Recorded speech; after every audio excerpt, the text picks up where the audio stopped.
When a question has arisen to me, do we need vitamin B12? I'll show you some videos here of an elephant that walked right past my car that I was out on the safari, and this elephant was big and strong. The elephant was eating a tree, and as far as I know, this elephant is a vegetarian. This elephant is a vegan. This elephant is a raw foodist, and he didn't look like he was missing his B12 or any other nutrients. This is the Raw Life Health Show. Raw Life. Hello everybody, it's Paul Neese with the Raw Life Health Show, and I just wanted to talk today about a very important topic, vitamin B12. A lot of people ask me on a vegan diet, on a raw food diet, how do you get your vitamin B12? Well, there's a lot of information about vitamin B12 out today, and some people believe that if you're not eating animals or consuming animal products, you're going to be very deficient in vitamin B12 and it can create an issue.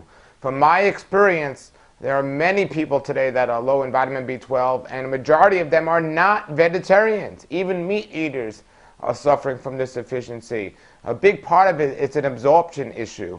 They're not absorbing the vitamin B12 they are actually getting. Another thing to remember is people always ask if you get vitamin B12 from vegetation. Vitamin B12 is on the bacteria that are on the vegetation. So if you're getting some wild foods or foods from your garden and you're eating them, there's bacteria on those that are good bacteria that actually have vitamin B12 in them. But if you're washing your fruits and vegetables, you're actually many times washing the vitamin B12 right off of that when you wash the bacteria that contains some of that B12. Now, if you're getting produce from the average supermarket where a lot of people are touching the produce, and a lot of people have touched the produce before it got there, I do think it's a good, wise idea to wash your produce. If you're eating food that is not organic, I think it's an excellent idea to wash your produce. But when you have your own garden, or if you're eating wild food in the wild, I think sometimes we need not to wash our fruits and vegetables, and this way we can get some of that healthy bacteria that contains the vitamin B12. But I want to talk about supplementation of B12 because, I always say, it's better safe than sorry. The only supplementation I recommend for everyone, besides probiotics, but I'm talking about from a vitamin standpoint, I do recommend everyone get a blood test and see if they're deficient in something and try to find out if why they're not getting it. Is that particular vitamin just not in their diet, or are they not able to absorb it? But B12 is a little different because we can get it and we can absorb it, but for some reason most people aren't doing that. There's a lot of speculation of why people are deficient in B12, and whatever the reason is, I always say better safe than sorry. So taking a little B12 supplement wouldn't hurt. Now I'm going to put on the screen here the vitamin B12 that I take occasionally, not all the time, but I just take it every now and then. But remember, this is just to play it safe. I'm not saying there's an issue with B12. I mean, every time I get my B12 tested, I'm in a fine range. I'm perfectly fine. However, vitamin B6, vitamin B12, and homocysteine work together. And if your homocysteine levels are too high, it could be an indication that you're not getting enough vitamin B12. If your energy is low, or your vitamin B6 is low, or your folic acid, which also synergistically works with B12, it could be a reason maybe that your vitamin B12 is not where it should be. So we want to look at all of this, but vitamin B12 supplementation is another controversy because, and even as a testing, how should we get tested? Should we test our blood? Should we test our urine for vitamin B12? That's another thing that many people vary on their different opinions about it. But when it comes to the actual supplements, I've been taking this supplement. I'm going to show you right here, and this is what I take. However, there's a new video out with this fellow David Randashak who's worked with Dr. Gabriel Cousin. And Dr. Gabriel Cousin's done a lot of work on the raw food diet over the years and nutrition over the years. He has great information, and David Randashak is very knowledgeable on many of the subjects that Dr. Gabriel Cousins has been teaching over the years, and one of those is vitamin B12. And he just did an interview where he talked about supplementation of B12 and the supplementation that he recommends and why.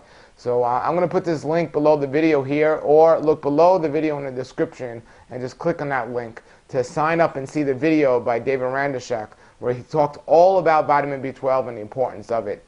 It'll be very helpful to do so. Now, I just got back from South Africa, and I was on a safari in South Africa. And when a question has arisen to me, do we need vitamin B12? I'll show you some videos here of an elephant that walked right past my car that I was on the safari, and this elephant was big and strong. The elephant was eating a tree, And as far as I know, this elephant is a vegetarian. This elephant is a vegan. This elephant is a raw foodist. And he didn't look like he was missing his B12 or any other nutrients. And then I was on some farm and there were some big, beautiful horses. And these horses didn't look like they were missing any nutrients, and they were vegetarians. Yes, I know animals have different digestive systems than humans, but I also know humans are created and designed to eat fruits and vegetables and not rip open an animal and eat the animal.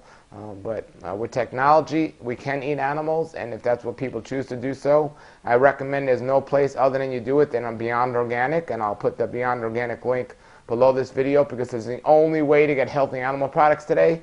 However, for us vegans out there, I definitely want you to check out David Ranishek's video, which again I'm going to post below the video here, and I also want you to check out this supplementation here, that one of the ones I recommend you take as well. So get one of these supplementations, listen to today's video, and if you have any comments or questions, post them below the video. But I've been doing this for many, like, I don't know, 15, 17 years now, being on a vegan diet. I did go off of it a couple of years ago to just experiment, but I'm back on a raw vegan diet. And one thing I haven't had an issue with was B12.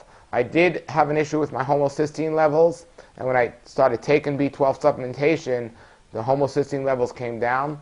A lot of people, when I take a blood test, B12 or homocysteine is not even on the test.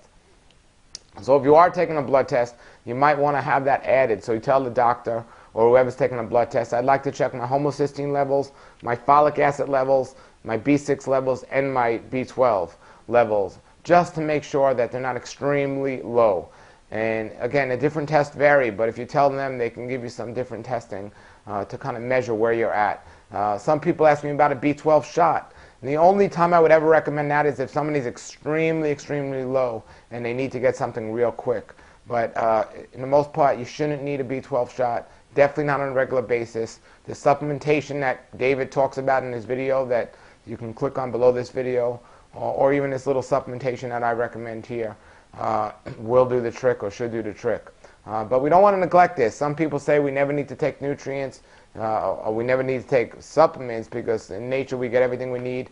That should be true, but man has destroyed the fruits and the vegetables and the soil it's grown in, and man continually washing off the fruits and vegetables. So since we're living so unnatural to begin with, we got to do some unnatural things to make up for those. So that's why I would recommend taking vitamin B12 and at least monitoring your vitamin B12 to make sure what you're doing is working for you. So everybody, check out the video below this link, click on it, and also start taking some supplementation and see how you feel, see if it's working for you, and let me know. We can do a follow-up video. Until then, everybody, have a great day and a great raw life. This is the Raw Life Health Show. Raw Life, brighten up your life.